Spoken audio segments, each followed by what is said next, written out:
guys, welcome back to Irish Footy Vlogs. Welcome back to another First Division review show. We're going to look back at the games of Friday and Monday, and we're going to go through the teams and reference the games.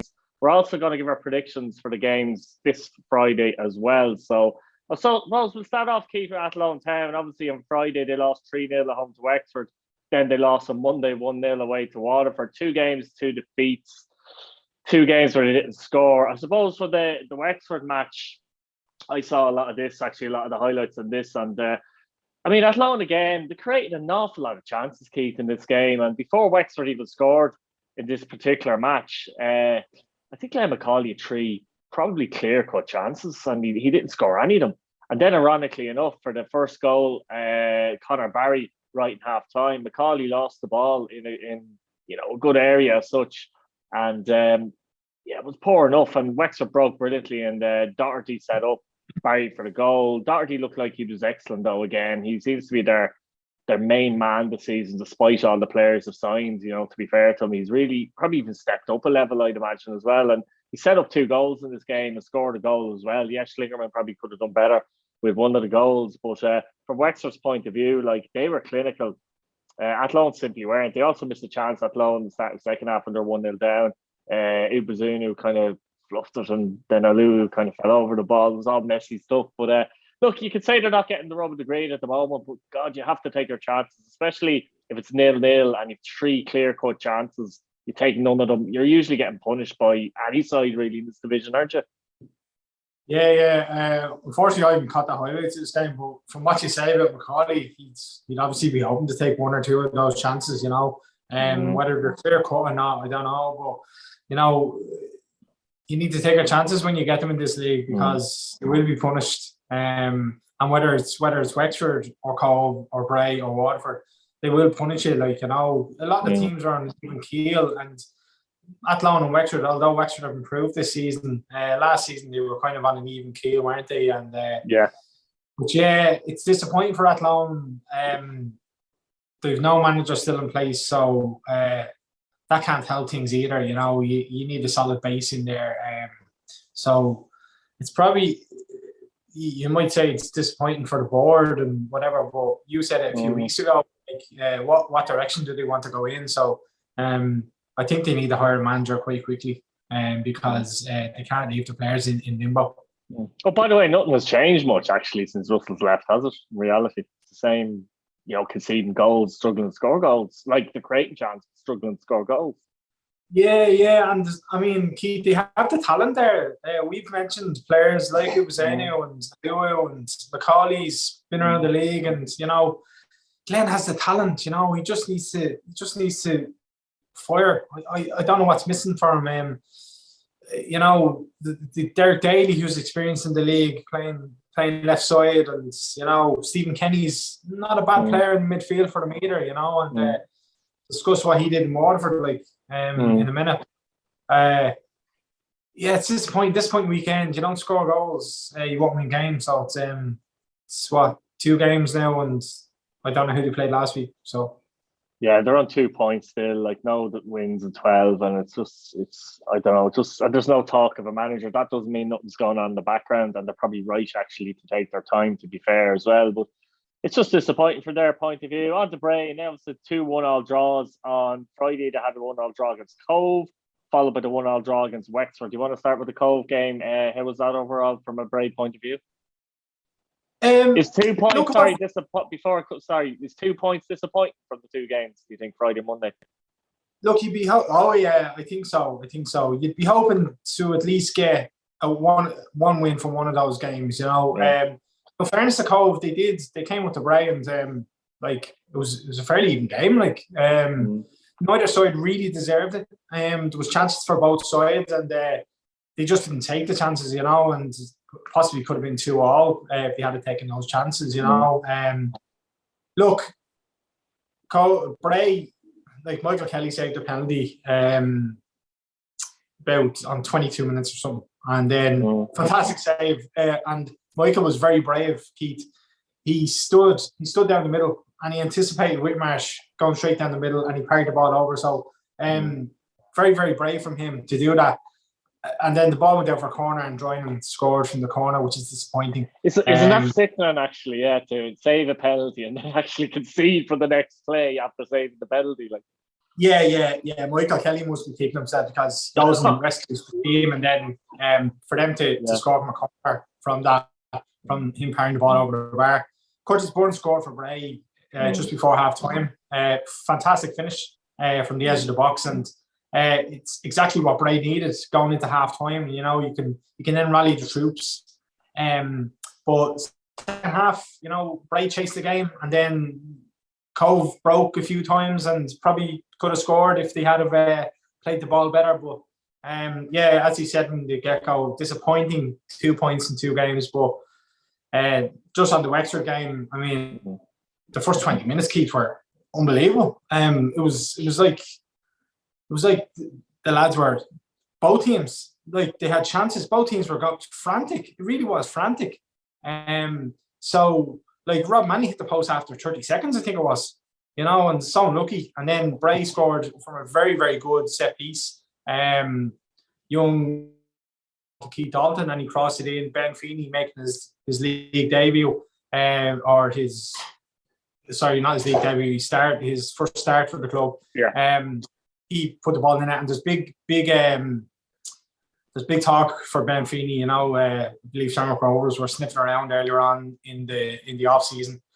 And McManus made his debut at left back as well. Very young team out against Wexford. When I seen the team, I was surprised. There was no team sheets before the game that we've seen on Twitter, and it was very, very young. Danny Blackburn and Stephen McGuinness are probably the more senior players. Curtis Burns, Zambra, Knight was suspended, but all of these players weren't involved.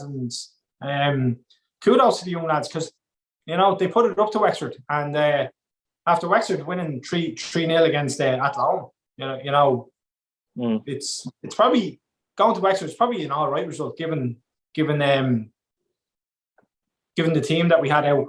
Very, very young side, and maybe the management team wanted to change it up a little bit. And they did so, made massive changes, and we got the draw. Probably should have won the game. Disappointing to miss the penalty, and I believe it was Curtis Byrne who might have hit the post, wasn't it, just before that, and then a penalty is awarded for a challenge, and it's a decent save by Moody, to be fair. It's not the worst penalty in the world, though. Like, you know what I mean? It's a decent save. He gets down to it well. I've seen worse penalties, put it that way.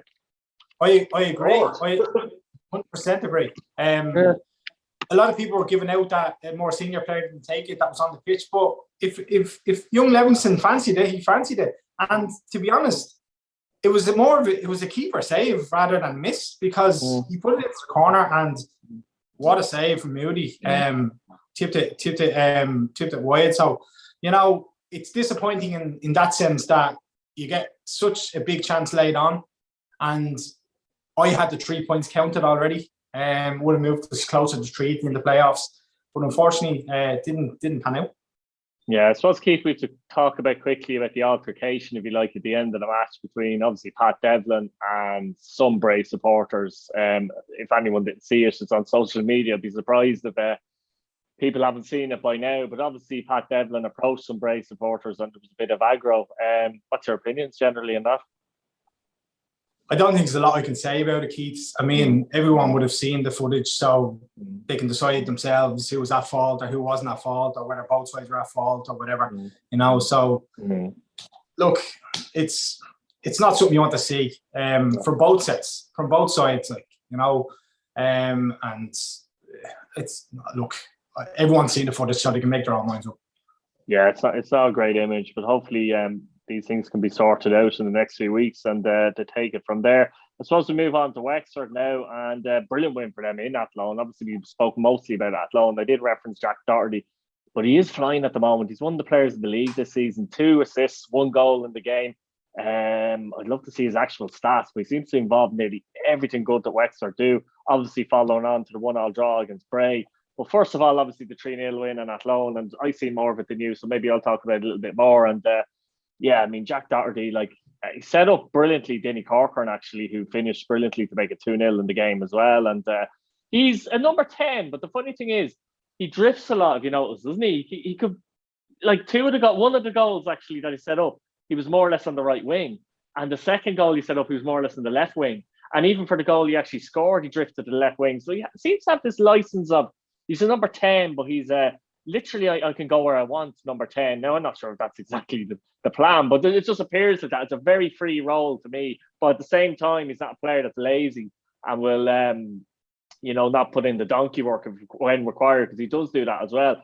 But he's emerged as a key player overall, hasn't he, for Wexford, to be fair? And I suppose from their point of view, to get 4 points from the 2 games, it's quite satisfactory, isn't it? Despite, and even, I mean, their chances, let's be honest, against Bray as well, didn't they, from their point of view? Didn't they hit the bar as well in the game, I think, as well, didn't they? Yeah, so the chances as well. But the fact that Bray missed the penalty, or should I say the keeper saved the penalty late in the game, it's been a good weekend for Wexford, hasn't it? The 4 points they picked up, really. Yeah. Oh, I'd be slapping their hands off, people's hands off for that, Good results from home, 3 goals. As you say, Jack Doherty this season seems to be flying, absolutely flying, and he's playing in almost like a free role. Now, against Bray, he played further up top alongside Deanie Corcoran. And, as you said, he set up Corcoran for the goal in Athlone. He scored himself. So, Jack, and you said it, he can be a key player for Wexford. He really can. And he buzzes around the place. And he's a bit of a playmaker as such, I'm just thinking if he keeps this up, Keith, more or less to the end of the season, a lot of clubs are going to be sniffing around him. They won't like it in Wexford. I think Jack went to Longford, did he, at one stage in his career? I think it was at Longford. Didn't really work out for him. When I originally seen Jack Doherty for Wexford, I always wanted him at Bray. I thought he was a fine player. I'm not sure what his injury record is like, but there were a few times that Jack wasn't involved, and you're like, why is it? Oh, he's injured or whatever. But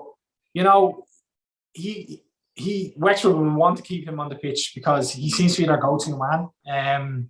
Like against Bray, they had a short corner routine. The ball was played into the box to Jack Doherty. Bray were asleep.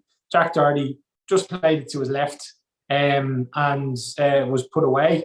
And it was a fantastic goal. It was off the training ground. Bad goal from Bray's perspective, but fantastic goal from Wexford's perspective. And Jack Doherty was at the forefront of that. Yeah, I mean, they're just on the cusp of the playoffs as well. So they're going to be in that race, I think, challenging for a playoff place. But we'll move on to Treaty, I suppose. And let's be honest, it was an awful couple of days for Treaty. I mean, they lost 3-0 to Cork City. And obviously in the back of that defeat to Galway, where they were 2-0 up, and they lost 3-2. We'll obviously get on to Galway later, but from a Treaty point of view, that must have been very disappointing. You expect Treaty to be, if they were 2 up with 15 minutes to go, actually, that they'd probably see the game out. But I suppose they collapsed a little bit in that game, which would be disappointing. And then they got to Cork, and suddenly they could see 3 goals in 5 or 6 minutes. So they've conceded, if you like, 3 goals in 15 minutes against Galway, and then 3 goals in 5 or 6 minutes against Cork. That's not Treaty, is it? No, it's not. Absolutely not. And it's probably something Tommy Barrett's going to look into, because you'll wonder why they're conceding goals in such a short period of time. Normally, just on the Cork game, what I could see was that they were set up that there was 2 banks of 4, and it was almost, when you set up as 2 banks of 4, people say, oh, they'd be tough to break down, but Cork were getting by them at will. They really were. They were the players playing for, and James Diona started for Cork, which is good to see. James, fantastic player.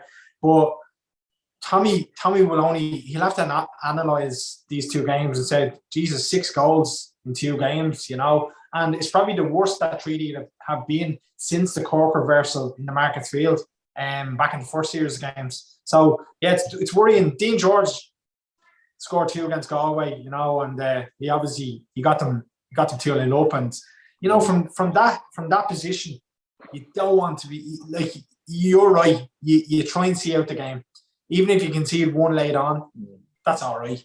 But I would have put my house in Treaty to see out that match. Yeah, good thing. Yeah, it just I don't know what happens. It's just like they just fell apart. And a friend of mine I know, in one of the WhatsApp groups, he basically just put in, nobody talked to me about the Treaty Galway game.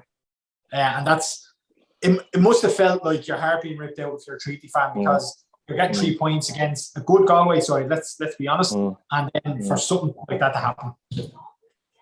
No, sickening. Just a bad Friday, Monday really for Treaty, and they'll be hoping to get back winning ways, I suppose, next week. And so we move on to Longford. We spoke how Longford were kind of in the race with the games in hand and that, but I think the 2 defeats on Friday and Monday because of who they were against, literally against Galway, 2-0 obviously on the Monday, Cork 4-1, which is a strange one. We'll get to that in a minute, on a Friday, but it leaves Longford on 18 points. You know, I know they have a game in hand in Galway, but they're 11 points behind Galway with a game in hand. You know what I mean? They're 14 points behind Cork City with 2 games in hand, but 2 games in hand, like, you know, they probably won't get the 6 points anyway, you know, but the defeat to Cork would have been very disappointing actually for them, because they went in front in the game at Turner's Cross late on at the end of the first half through Sam Verdon. And you thought this is an opportunity then for them, but they've conceded right in half time. And it seems to have killed them in the second half. I know Cork made changes, but we'll get on to Cork later. But from a Longford point of view, you wouldn't have expected them, even against Cork, to have conceded 4 goals. They've only conceded 11 all season, and 4 of them were in that match. People are going to be laughing at me because I said, and it was true, I was true to them, Gary Cronin's teams, they don't concede goals. They don't. Like, he has them set up in a way that they don't really concede goals. And there we go. They've conceded 6 in 2 games. I will say this. I said it a few weeks ago. What might trip Longford up is their squad isn't that big. And you said maybe Gary likes to have the small squads, but Craven went off after half an hour. Yeah.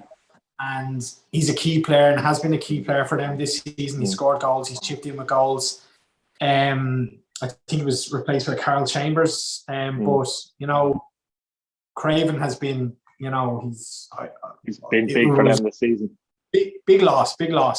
And although Verdon opened the scoring for them, Cork then just blitzed them with 4 goals, like, you know, so they'd be disappointed with that.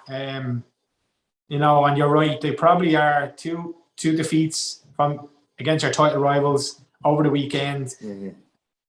They've gained momentum now, and you've lost your that you had. So you're probably right. They'll get a playoff spot. They definitely will get a playoff spot, but they probably, looking at these 2 results of the weekend, won't be league champions.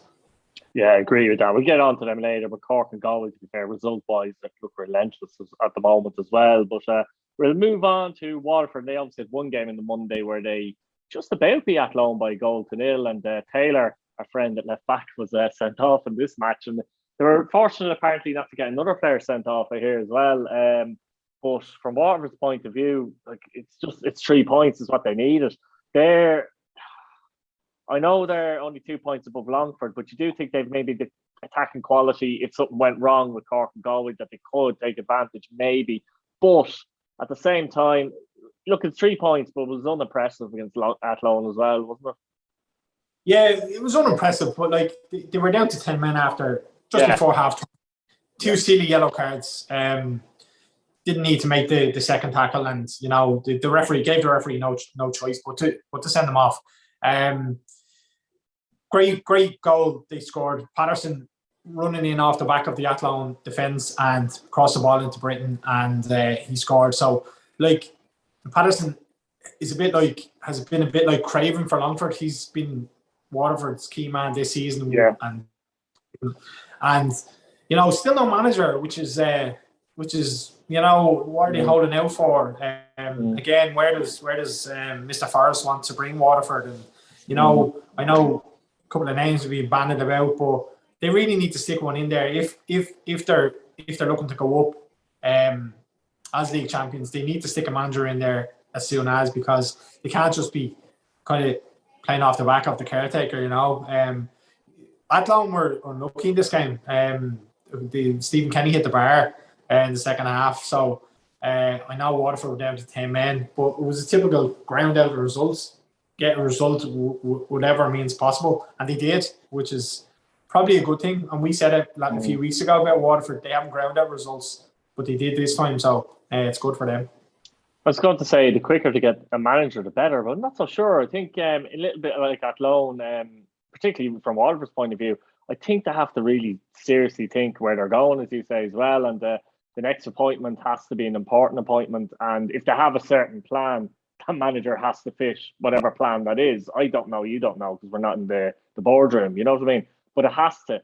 And, you just wonder, is it worth it even waiting a couple of weeks if necessary? Like, even if they don't get up this season, there's still a chance they can go up through the playoffs, I think. But it's just important to get it right, isn't it, to be honest? Yeah. The manager's the key part of any team, He's the person that selects the players.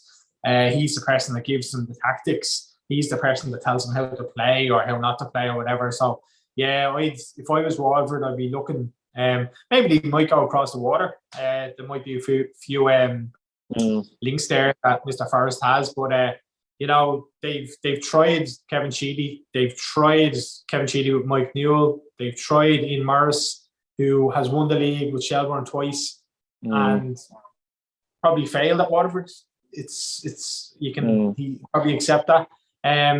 But where did he go? Who did they bring in? I'm not sure who you're going to bring in there. No, it'll be interesting to see in the coming weeks. I'd say I feel it'll rumble on a bit longer.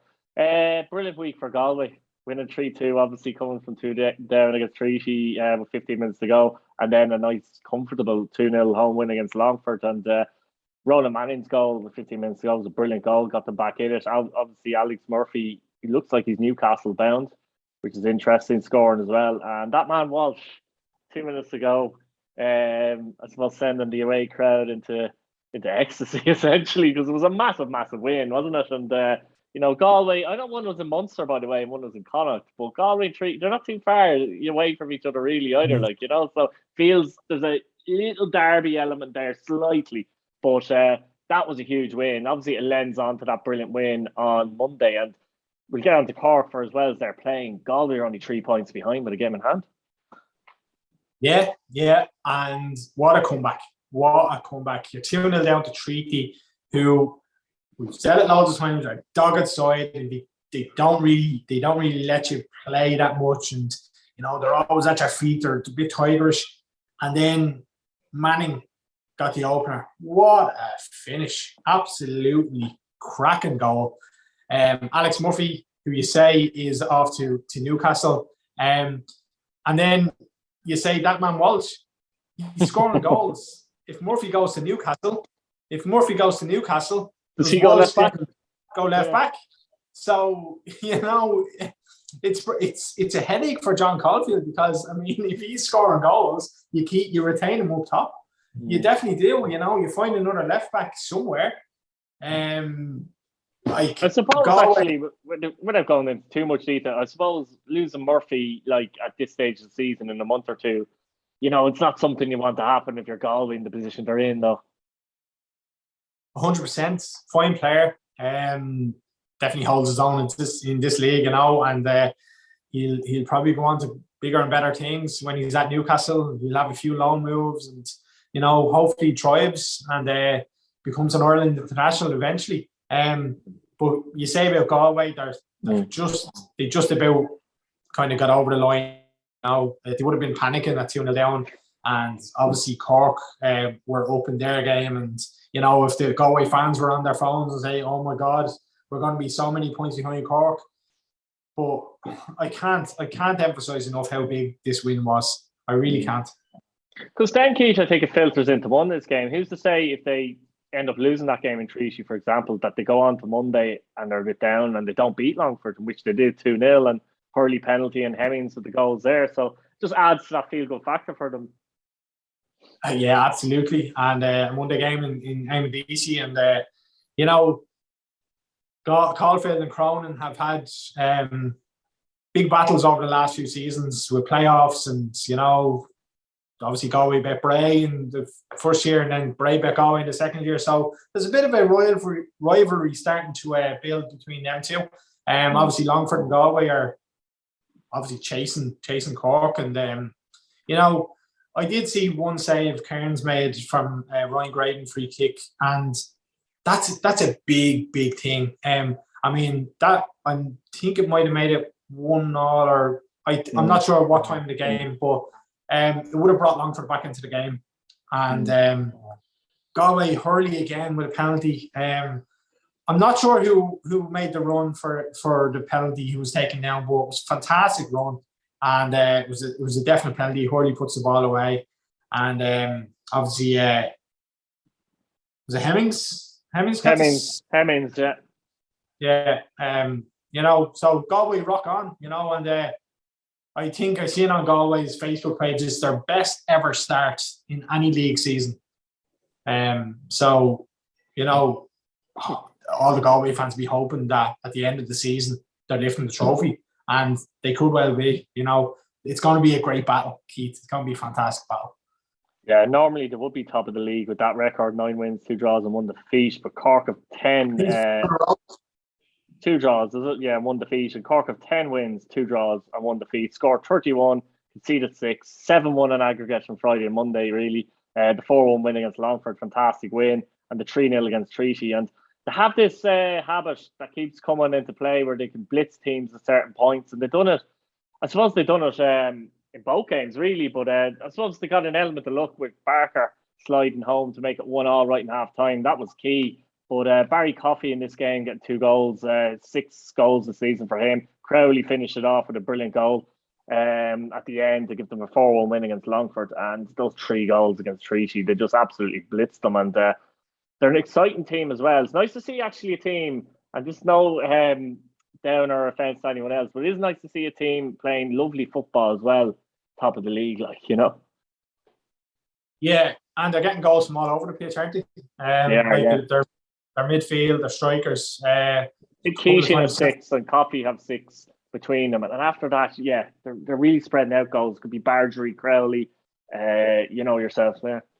I was on to Gavin during the game. He texted me and said, 1-0 down, we're playing poor. And then Barker, as he said, slides in and scores an own goal. So, they do seem to blitz teams.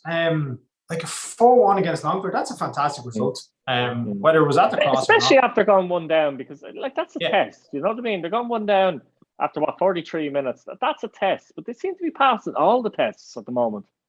Yeah, 100%. And I think they have the squad to cope with it as well. They definitely have the squad to cope with injuries. I believe McQuaid is coming back soon as well. So, Turner's Cross is a bit of a fortress, and it always has been, hasn't it? Really, Keith. It's a tough old place to go, particularly when there's a good crowd there, because that shed end, they're quite good and they get behind their team.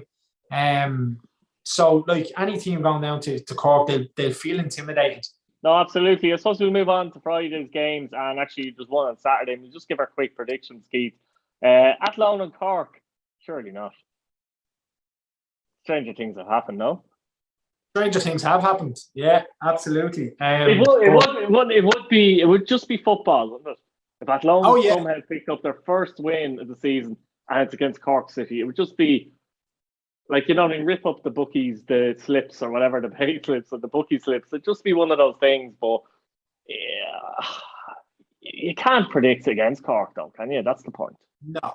And Athlone will be huge odds. You mentioned the bookies. They'll be huge odds.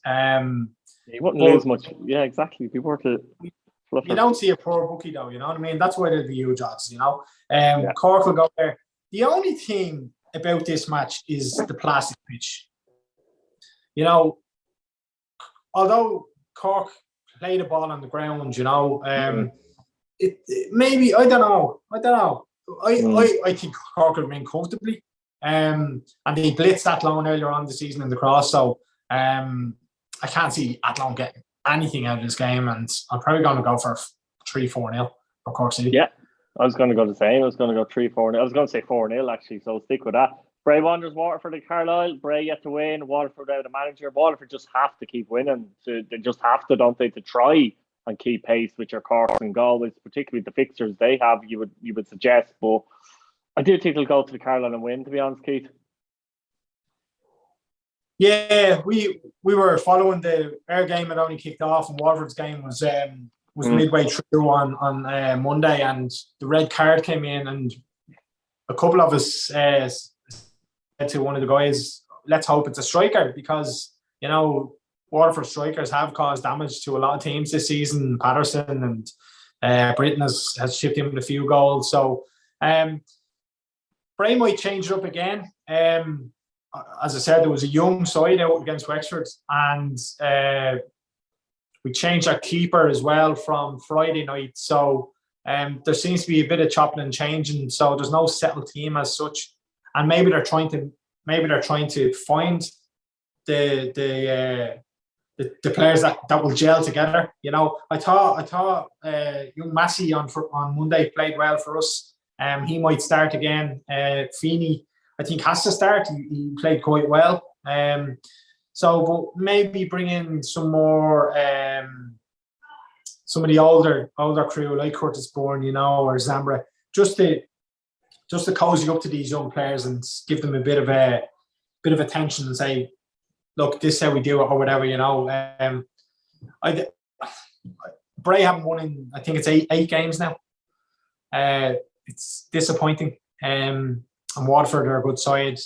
Again, you just don't know. I'm going to put my heart on the line here and say 1-1 draw. Why not? Where are we? Cove and Galway. Again, the confidence Galway are in, the 2 wins that would have given them. Cove, I know they can be tricky, home and away, actually. But for me, I think Galway will just keep going and get a win here, knowing that they feel that Cork will win in Athlone as well. Yeah. Just to mention, I thought Pierce Phillips played quite well for Cove against Bray last week. He was taken off after 65 minutes. And obviously Whitmarsh and Droynan, they caused Bray hassle. So again, they seem to have clicked now, and they will cause Galway problems. But I just think Galway will have too much. You know, they're big sides. You know, Caulfield will be delighted. Anything off someone's backside, just 1-0. See you later. We'll go home. You know, and they're still on Cork's tails. You know. I think 2-0 Galway. Although the pitch might cause a few problems, it's just Galway are too strong at the moment. I'll go 1-0 Galway. Longford and Wexford, which is on the Saturday, and obviously 2 defeats in a row for Longford, and Wexford obviously had 4 points in those Friday Monday games. I don't know. I'm looking at this. I'm thinking Longford should nick it, but something's telling me this is going to be a draw. So I'm going to stick my neck to the line and say Wexford will get a point here. Yeah, Longford earlier on the season, I think they won down in Wexford. Was it 3? I think they got 3 goals down in Wexford. So, but like Wexford are on a decent run of games. They obviously had a good result in Athlone, and they go back up to the Midlands, where they won last week. So I don't know. Longford, obviously Craven was injured on Monday after getting injured against Cork. So I'm not sure if he's back, and you know, a couple more injuries, they might struggle. So I'll probably tip Longford. I'll go with a 2-1 because I think Wexford will score because they're good going forward. Yeah, brilliant. So guys, we'll leave it there. Thanks for watching. Subscribe if you're new. Hit your bell notification button so you don't miss a video. Let us know what you think in the comments. A lot in that, a lot to digest. Thanks for watching. Brilliant. Excellent. Are